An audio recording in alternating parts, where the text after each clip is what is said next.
कहते हैं हर कहानी के पीछे कोई ना कोई सच्चाई जरूर होती है।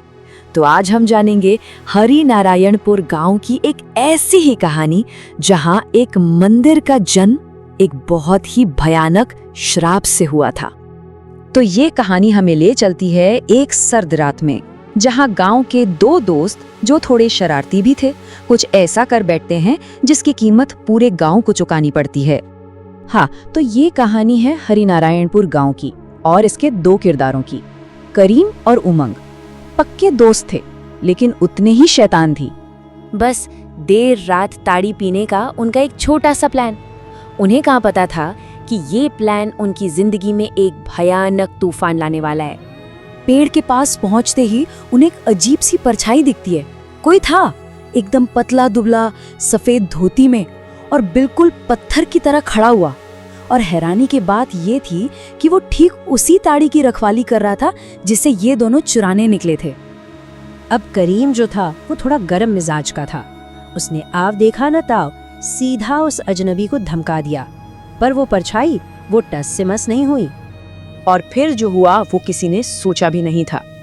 पलक झपकते ही उस चीज ने करीम की गर्दन पकड़ ली। एक कड़ाक की आवाज आई और करीम जमीन पर। ये कोई लड़ाई नहीं थी, ये तो सीधे सीधे हत्या थी। और बेचारा उमंग, वो बस डर के मारे जम गया था अपनी आंखों के सामने ये सब देखता हुआ। लेकिन ये सिर्फ एक मौत नहीं थी, ये तो बस शुरुआत थी। एक ऐसे श्राप की, एक ऐसे आतंक की जो पूरे गांव को निगलने वाला था। अब जब करीम की लाश मिली तो उसकी हालत देखकर सबके होश उड़ गए। शरीर ऐसा जैसे सूखे पत्ते की तरह सिकुड़ गया हो, चमड़ी एकदम सफेद पड़ चुकी थी और सबसे डरावनी बात, शरीर में खून की एक बूंद तक नहीं थी, बस खाल और हड्डियां बची थी। और ये सिलसिला रुका नहीं। पहले दिन करीम की मौत हुई, तीसरे दिन उसकी बहन की लाश मिली बिल्कुल उसी हालत में, 5वें दिन करीम की माँ भी, उनका शरीर भी वैसा ही सूखा हुआ था।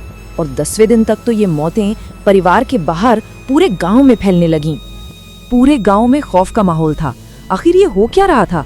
क्या ये कोई जानवर था, कोई सीरियल किलर, या फिर कुछ और ही था, कुछ बहुत ज्यादा बुरा? कोई नहीं जानता था कि उनका शिकार कौन कर रहा है। पर इस सब के बीच एक इंसान था जो बिल्कुल शांत था, करीम का पिता। उसने अपनी बीवी और बच्चों के लिए एक आंसू तक नहीं बहाया। उसकी ये खामोशी बहुत अजीब थी। और फिर लोगों को याद आया कि वो अक्सर रातों को कहीं गायब हो जाता था। शक की सुई अब उसी पर घूम रही थी। और फिर अचानक करीम का पिता गायब हो गया और उसका घर भी रहस्यमयी तरीके से जलकर राख हो गया। अब सबका ध्यान गया उमंग पर। वो अकेला था जिसने उस रात उस चीज को देखा था। और उमंग की हालत दिन ब दिन बिगड़ती जा रही थी। उसे हर वक्त मौत की बदबू आती थी। उसे बार बार वही सफेद बालों वाला आदमी दिखता था। वो इतना कमजोर हो गया कि बिस्तर से उठ भी नहीं पाता था। यहाँ तक कि उसकी माँ ने एक खौफनाक सपना देखा कि उमंग के शरीर में कीड़े पड़ गए हैं और वो सड़ रहा है। अब जब सारे रास्ते बंद हो गए तो उमंग के पिता ने मदद के लिए एक बहुत बड़े तांत्रिक से संपर्क किया, काली कृष्ण आचार्य। वो तारापीठ मंदिर के एक माने हुए गुरु थे जिन्हें इन सब चीजों का बहुत ज्ञान था।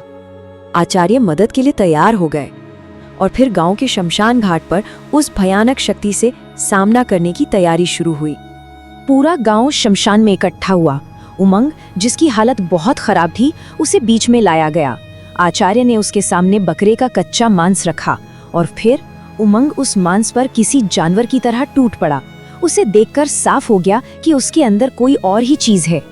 आचार्य ने तुरंत पहचान लिया, उमंग के अंदर जो था वो एक पिशाच था, पाताल लोक का एक ऐसा दानव जो मांस खाता है और जिसे अक्सर लोग दौलत या ताकत के लिए काले जादू से बुलाते हैं। और फिर उस पिशाच ने जो सच बताया, उसे सुनकर सबके पैरों तले जमीन खिसक गई।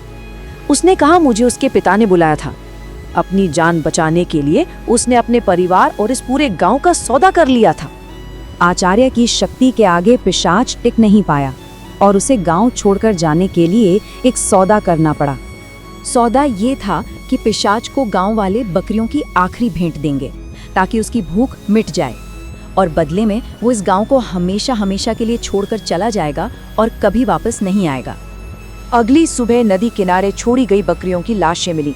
उनका खून पूरी तरह से चूस लिया गया था।